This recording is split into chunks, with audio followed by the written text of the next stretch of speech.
And it never ends.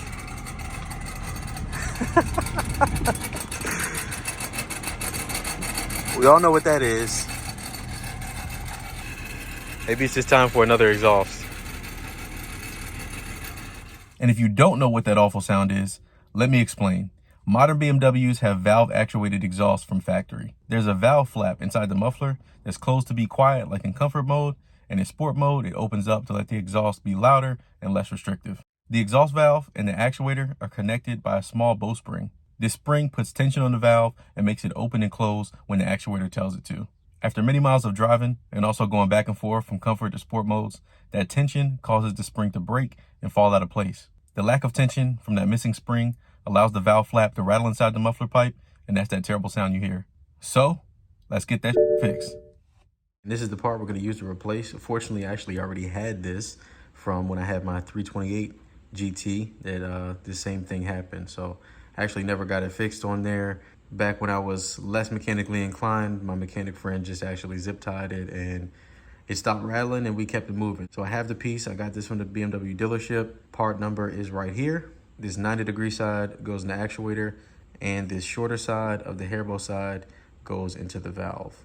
So I'm gonna see if I can do this without even taking the actuator off. Maybe I'll have to loosen some bolts, but it really shouldn't be that hard. All right, so without even jacking the car up, if you look under that side of the exhaust here, you can see the valve actuator, and that's plugged in, bolted in by 3 bolts. And you can look here and see that that clip is actually missing. So it's supposed to be here connecting these two, the actuator and the valve actually in the exhaust. And if you look through the exhaust tip, that connects to that exhaust flap in there, closed in comfort mode, and it opens in sport mode. Looks like it popped out, probably cracked and popped out. And it just happens over time. That little clip is under tension and eventually it just gives out. So super common issue, should be pretty easy to fix. So let's do it. And again, it's gonna go in like this. So make sure the right angle side is on the right and the shorter side of the hairbow side is on the left. Let's see if I can get an angle for you guys in here. So that's gonna go there. We're gonna push this in here. I know this is not the best angle, but I'm working by myself here. Just the phone, no tripod. So I'm gonna click this short side in. And now that I realize how tight this is, I actually am going to undo some of these bolts. Maybe not all the way, but we'll see. And that'll lift this right side up a bit so I can fit that guy in. All right, so it turns out my tripod actually goes low enough to get an angle on this. So first I'm gonna undo this one that is closest to the actuator bow. And these are 10 mil bolts.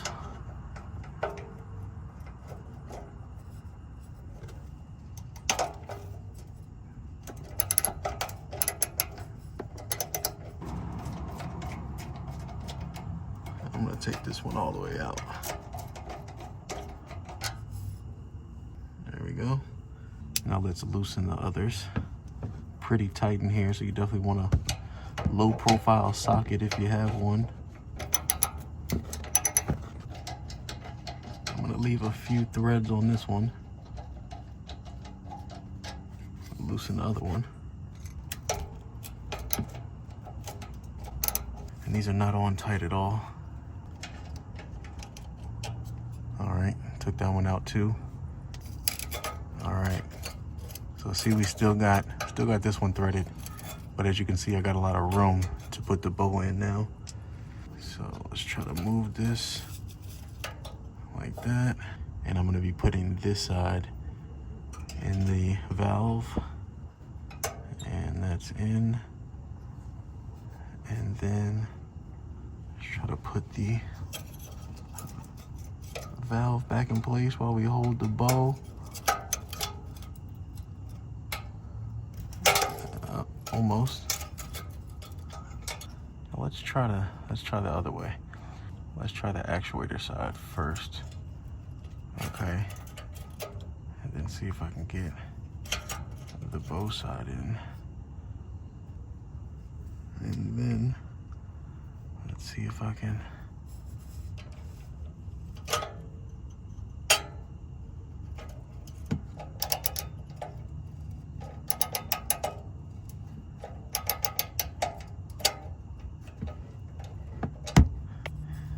actually ended up spinning this a little bit. As you can see, this side here is easy to move. See that?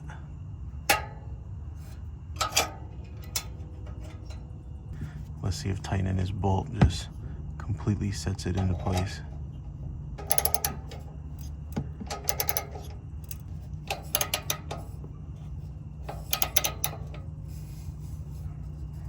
So they're pretty much tightened, but it's still off just a little bit. Shit.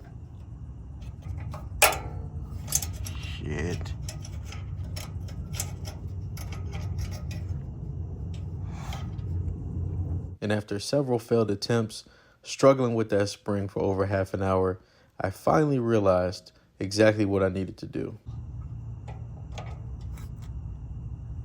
All right, so it's pretty much in place as it's gonna get right now. I've heard a trick of actually using Bimmer code to get the valve to go in the closed position, which is flipped up like that, and the spring will pop in place. So let's see if that actually works. So I'm gonna turn the car on. I'm not sure if I turn the car on, will the valve actually actuate, or if I have to use Bimmer code or actually turn the engine on to do it. But I think when you turn the engine on, the valve actually goes to the open position, which it's in right now. So let's see what happens. All right, so she's just about in place. I got the car turned on. I got the trusty iPad with Bimmer link here. Let's go ahead and connect. So it's connecting now. I'm gonna go to the exhaust flap section. I'm gonna turn it to open. That's the open position and close. And we are in place.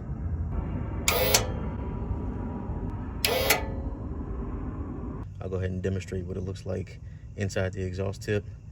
This is closed, and that's open.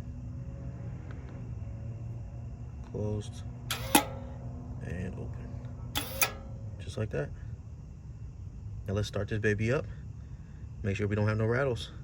All right, so we got a plane flying right above us, but I got the bolts tightened up, and let's turn the car on and make sure there's no rattles.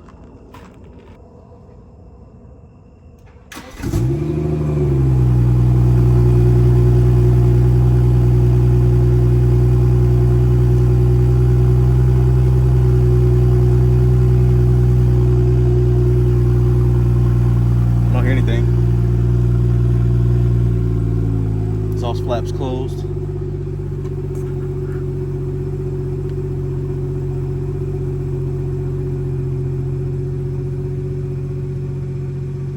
Connect the Bimmer link real quick. Open her up because that's how I like to drive.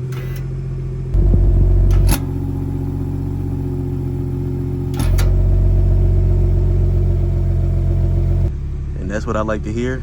A happy F-34 and a happy B-58. Thanks for tuning in. Catch you on the next one. Peace.